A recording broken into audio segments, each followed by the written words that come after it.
मना कर रखा था, एलर्जी थी।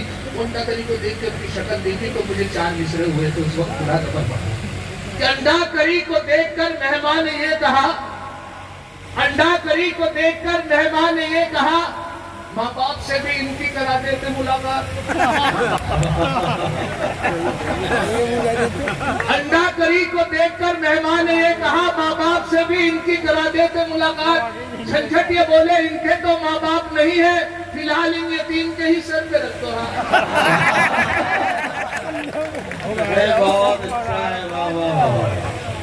अंडा करी को देखकर मेहमान ने ये कहा, माँ बाप से भी इनकी करा देते मुलाकात। झंझट ये बोले, इनके तो माँ बाप नहीं है, फिलहाल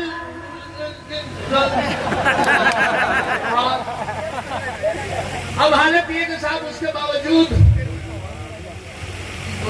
देवबंद में मुशायरा है तो मेरे भी एक साहब जानने वाले हैं, मौलवी यहीं से उन्होंने फारिग हुए हैं, तो मैंने उनसे मुझे एक मशवरा करना था, बहुत परेशान था। मशवरा ये करना था कि साथ वजू जो है किस किस हालात में टूट जाती है, सब कुछ पता था, लेकिन एक वजू की टूटने की वजह नहीं मालूम थी। मुझसे मुलाकात हुई आज उसकी मेरी, तो मैंने कहा हजरत मुझसे एक बात पूछी है कि बताइए। मैंने कहा सोने से, टेक लगाने से, नींद लेने से वजू टूट जाती है, लेकिन अगर आदमी वजू से हो और मेले में घूम रहा हो और किसी गैर महरम के हाथ लग जाए, किसी गैर औरत के लेडी के हाथ लग जाए, तो क्या वजू टूट जाएगी? वो बोले वजू हाथ पैर टूट जाने।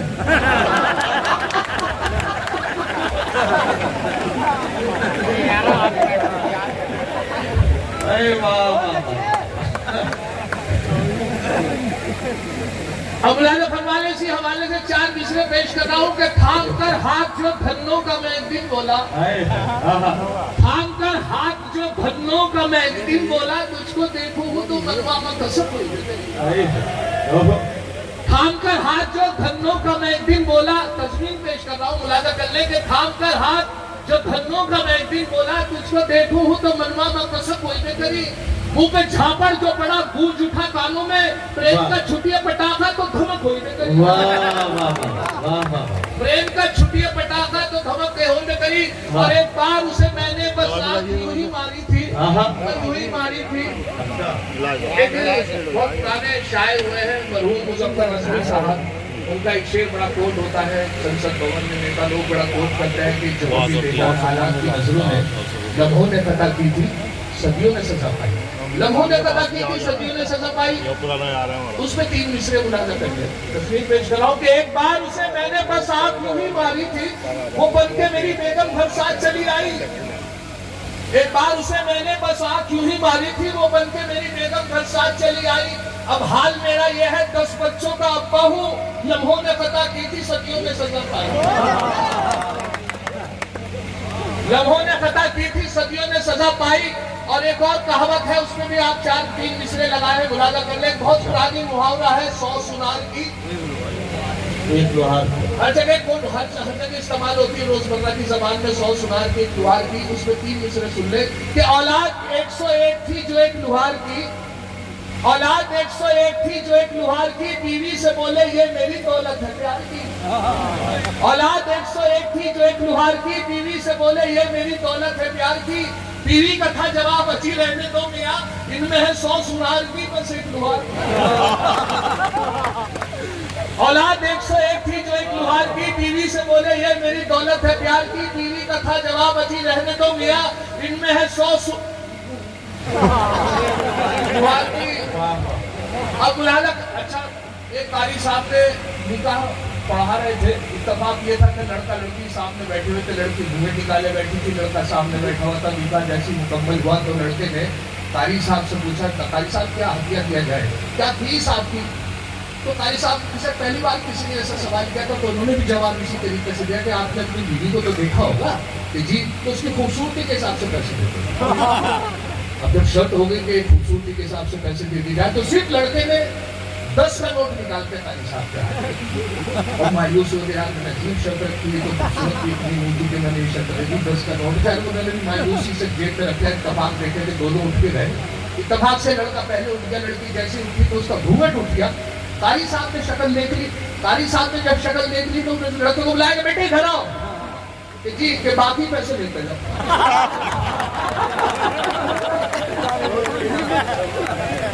अब एक मशवरा बताओ, 4 मिसरे मुलाजा करना आखिर में, फिर आपकी खिदमत। बहुत बड़ी फहरिस्त है, और इस फहरिस्त के हवाले से ये कि मुकामी शायर बहुत है, ऐसी एक मुशायरे में मुकामी शायर पर पाबंदी लगा दी गई, और हालांकि इनके कोई भी नहीं पढ़ेगा, सिर्फ बैरूनी शायर पढ़ेंगे। तो वहाँ एक साहब इंटरनेशनल मुशायरा को, तो एक साहब ने माइक संभाल लिया, हटाए नहीं हटे, तो आपके सामने में से जुमला पास हुआ, बहुत खूबसूरत जुमला था, मुझे अच्छा लगा, तो उसे मैंने 4 मिसरों में करा, जब मुझे सुकून मिला। ये जो जुमला था वो मुलाजा फरमाए। एक शायर बाहर से आया हिंदुस्तान में, इंटरनेशनल मुशायरा था, तो वो साहब बाहर से आए थे, तो वो मुशायरा पढ़ रहे थे, हटाए के हट रहे थे माइक में से, जुमला पास हुआ है। एक शायर बाहर से आया हिंदुस्तान में, एक छेड़ी नज्म लंबी उसने लंबी तान में, 1 घंटे बाद ये पंडाल से आई सदा, खत्म ना हो जाए वीजा ये भी रखना ध्यान में, खत्म ना हो जाए वीजा ये भी रखना ध्यान में। और मशवरा बतौर आप लोग, मैं पीढ़ी से मुताल्लिक कथा सुना रहा था, तो ये आखिर में कथा सुन ले। मशवरा है मेरा, क्योंकि मैं तो खुद ही फंसा हूँ, तो वो मशवरा है कि शादी के मसले पे ये झंझट की राय है, लड़की तो हो मगर नए दौर की ना हो। शादी के मसले पे ये झंझट की राय है, लड़की तो हो मगर नए दौर की ना हो। एक और बात का भी जरा रखना ये ख्याल हो, वो किसी भी गांव की मंगलौर की ना हो।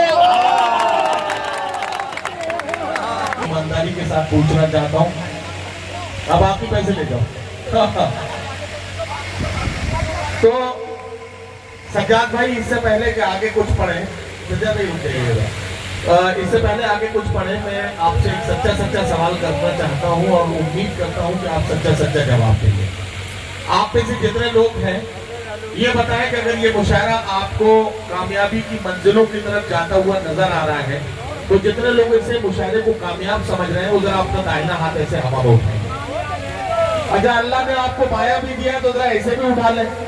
और ये माहिर हसन साहब और इनकी टीम के लिए, नगर पालिका के लिए जोरदार तालियों में इसे बदल दीजिए, ताकि ये कैमरे आपके इस फोटो को रिकॉर्ड करें, और माहिर हसन साहब को ये यकीन हो जाए, चांद देवबंदी साहब को ये यकीन हो जाए, नगर पालिका देवबंद को ये यकीन हो जाए कि ये मुशायरा उनकी मेहनतें कामयाब हो रही हैं। सज्जाद झंझट माइक पर आ गए हैं। एसडीएम साहब, सीओ साहब, ये सज्जाद झंझट साहब हैं।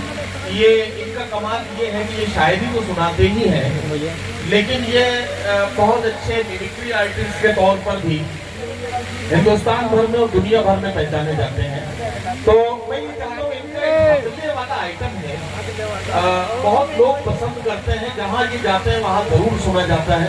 देवबंद के लोग बारहा सुन चुके होंगे, लेकिन अगर आप मेरा साथ दें तो वो जो हकले वाला इनका स्पेशल आइटम है, उसके लिए मैं इनसे गुजारिश करूंगा, आप लोग तालियां बजाइए ताकि हम इनसे वो सुन सकें। बहुत बहुत शुक्रिया। एक बात और मेरी शुरुआत देवबंद से हुई, और जो हौसला, जो मोहब्बत मिली, बड़ा इंतजार रहता था कि कोई देवबंद में मेरा मैं आता रहूँ, लेकिन कुछ लोग इस किस्म के थे कि होते रहे मुशायरे, लोग कटवाते रहे नाम। अच्छा, ये भी होते रहे मुशायरे, लोग कटवाते रहे नाम, मुशायरा मैं अपना अपने घर रख लूंगा। अच्छा, होते रहे मुशायरे, लोग कटवाते रहे नाम, मुशायरा मैं अपना अपने घर रख लूंगा।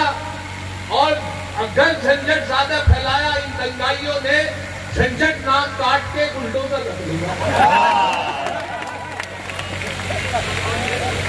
बहुत अच्छा है। और सुने साहब, एक साहब की बीवी, एक साहब डॉक्टर साहब के पास गए और जाके कहने लगे, डॉक्टर साहब मेरी बीवी कुछ ऊंचा सुनती है, कुछ कहने लगे आप साथ में लाए कि नहीं, कि आप बताइए कि नहीं ऐसा नहीं, आप लोग बताइए कितना ऊंचा सुनती है, उसी हिसाब से कोई इलाज होगा, कान कितने सुनते हैं नहीं सुनते, कहने साहब इसमें कैसे अंदाजा लगाया जा सकता है। कि आप एक काम कीजिए, उनसे 10 फीट की दूरी से बोलिए, सुनती है ठीक है, नहीं सुनती तो 8 फीट की दूरी कर दीजिए, सुनती है ठीक है नहीं तो 5 फीट की, सुनती है ठीक है नहीं तो 2 फीट की, जिस भी दूरी से नहीं सुन पाती तो मुझे बताइए। खैर उन्होंने इस बात को किया, और जैसे वो घर पहुंचे तो तकरीबन 10 फीट की दूरी से उन्होंने अपनी बेगम को बात की, बेगम क्या बनाया है? कोई जवाब नहीं दिया तो उन्होंने 5 फीट की दूरी कर दी। फिर पूछा, बेगम क्या बनाया है? कोई जवाब नहीं दिया तो 2 फीट की दूरी कर दी कि बेगम क्या बनाया है? नहीं सुना तो बिल्कुल बच्चे खाने पहुंचकर कान के पास जाके चिल्लाते बोले, बेगम क्या पकाया है? बेगम बोली 5 बार तो कह दिया, कुछ नहीं।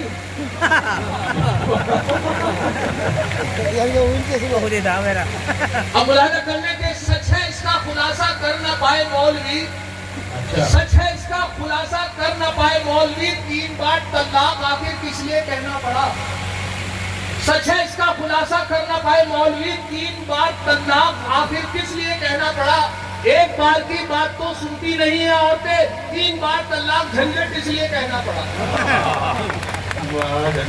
3 बार तलाक आखिर 3 बार तलाक झंझट इसलिए कहना पड़ा। और मुलाजा फरमाने जिसकी फरमाइश आई है बल्कि ये है कि साहब हमले से मुताल्लिक थोड़ी सी बात मैं अर्ज कर दूं कि उसकी भूमिका बनाने के लिए उस गजल को सुनाने से पहले मैं आपसे अर्ज कर दूं कि हमला जो होता है बड़ा सीधे किस्म का आदमी होता है, बहुत सीधा होता है। वजह उसकी यही होती है कि वो अपनी बात पूरी नहीं कर पाता, सीधा होता है, दूसरा आदमी बर्जस्ता बोले चला जाता है। बिल्कुल मेरे साथ जो मुझे आइडिया मिला हमला कैसे बोलता, तो मेरे दोस्त है वसीम भाई हतला के बोलते हैं, मेरे साथ रहते हैं, तो उनसे मुझे आइडिया मिला हमला कैसे बोलता है। वसीम साहब इतने सीधे आदमी है कि उनको मैंने भीड़ देखी अपने चौकले पे, चौराहा बहुत बड़ा है तो उस पर भीड़ देखी, मैंने क्या मामला है, मैं जाके खड़ा हुआ तो देखा कि वसीम साहब का झगड़ा किसी से हो गया। हालत ये थी बिल्कुल वहाँ का माहौल ऐसा था कि वो आदमी बर्जस्ता गाली नहीं चले जा रहा था जिससे झगड़ा। वसीम साहब एकदम खामोश खड़े होकर उसकी गालियाँ सुन रहे थे। मैं दोस्त होने के नाते मेरा फर्ज बनता था, तो मैंने उनसे कहा वसीम भाई गाली दो, खड़ा हूँ ना, घबराने कोई बात नहीं कर। ऐसा वसीम साहब ने गाली लिखी एक तरफ को चलती है, उनके साथ साथ अगले चौके में जाकर उनके बाद दीदी बोलेगा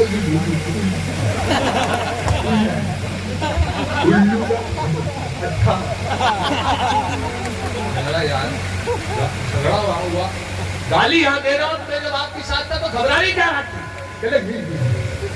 ये बात नहीं है यार। फिर शुरू तो वही निकली।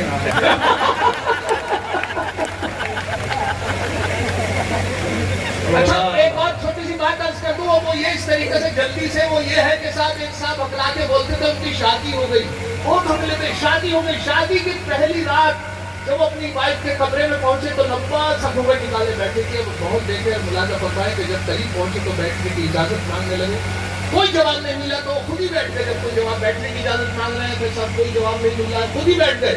बैठने के बाद वो घूमे टटाने के लिए कहने लगे, जब खुद ही बैठ गए तो कहने लगे तो मैं खुद ही बैठ गया। उसके बाद घूमे टटाने के लिए अब क्या माहौल है, मुलाजा फरमाए करीब पहुंचे, बैठ के चारपाई पे पूछा उनसे अरे भाई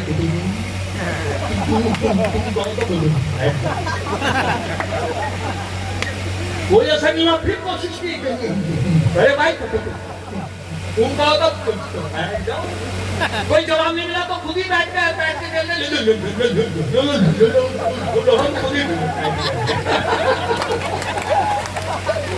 अब घूमे टटाने के लिए कहने लगे अपनी वाइफ से अरे भाई ये तो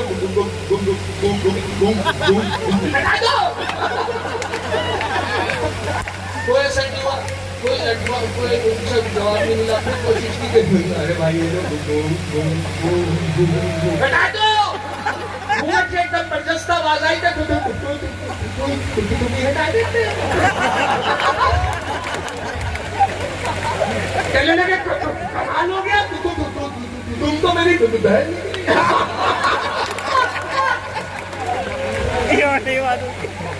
अरे वाह वाह वाह। अब मैंने फरमाया कि उन साहब जो वसीम साहब है, मैं आपको तो एक मतला दो शेर सुना रहा हूँ। वो ये इसलिए कि उन्होंने मैंने उनसे पूछा उनका किसी से इश्क हो गया और इश्क जो है वो चलता रहा, लेकिन इश्क ऐसा था कि वो एक तरफा वन साइडेड इश्क था। वसीम साहब इश्क करते थे, उधर से कोई रिस्पॉन्स नहीं था क्योंकि वो जानते थे कोई सब लड़की जानती थी कि हकले हैं कुछ करते नहीं तो क्या इश्क करते, लेकिन वो चाहते थे कि मेरा इश्क चल रहा है। तो जब उन्हें कोई रिस्पॉन्स नहीं मिला तो उनके घर पहुंच गए, उनके वालिद के सामने प्रपोजल रखा के साथ उनकी पिटाई हुई उनके लड़कों ने और उनकी इतनी मजाई की तो बेचारे मायूस हो गए। 15 दिन तक मायूस रहे उनके साथ साथ। अगले 15 दिन बाद मैंने उनसे पूछा, मैंने कहा क्या मामला, क्यों मायूस हो, हम मतलब सुने। उन्होंने मुझे बताया कि इज़हार आरज़ू का मैं पीटा गया, इज़हार आरज़ू में मैं पीटा गया अलग, इज़हार आरज़ू में मैं पीटा गया अलग और बालों का मेरे सर से छपाया हुआ। अब लोग उनके भाइयों की बात बताने लगे कि मत पूछिए कि कैसी कयामत गुजर गई। मत पूछिए कि कैसी कयामत गुजर गई। तो भाई जब उसका मुझको पकड़ ले गया अलग हो। वाह जोरदार तालियों से सज्जाद झंझट का इस्तेमाल कीजिए। सज्जाद झंझट साहब का बहुत बहुत शुक्रिया कि उन्होंने हमारे महफिल में बहुत देर कहे बैठे रहे। जिंदगी में अजीब कशमकश ये है कि अगर हम थोड़ी देर के लिए मुस्कुरा दें तो सैकड़ों आंसू हमारा पीछा करने के लिए निकल पड़ते हैं। हमें संजीदा होना ही पड़ता है। लेकिन इससे पहले कि मैं किसी संजीदा शायर से आपका इस्तेमाल कराते हुए मैं उनसे गुजारिश करूं और आपके खिदमत में उनका कलाम सुनाने के लिए उनसे गुजारिश करूं, मैं इस बात का ऐलान एक बार फिर करना चाहता हूं।